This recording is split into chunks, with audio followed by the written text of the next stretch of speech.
नमस्कार. आजचा आपण जो विषय घेतलेला आहे तो पालक आणि विद्यार्थी यांच्यामधील संबंध. पालक आणि विद्यार्थी यांच्यातले संबंध हे बऱ्याच कारणांनी बदलत असतात किंवा तिच्यात मतभेद निर्माण होत असतात. सगळ्यात महत्वाचा मुद्दा शैक्षणिक मतभेदही जास्त असतात की त्याने काय शिकायला पाहिजे.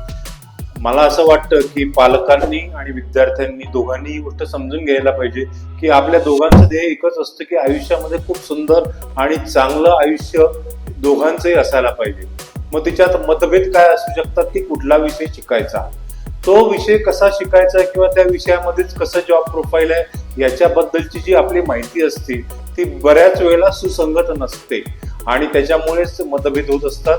आणि SSS मेंटॉर्स जे करिअर काउन्सिलिंग करतो ते याच्यासाठीच आहे की हा जो संवाद आपला चुकत आहे किंवा ज्या संवादाला एक चांगल्या डायरेक्शनची गरज आहे ते देण्याचा प्रयत्न आम्ही आमच्या माध्यमातून करत असतो. धन्यवाद.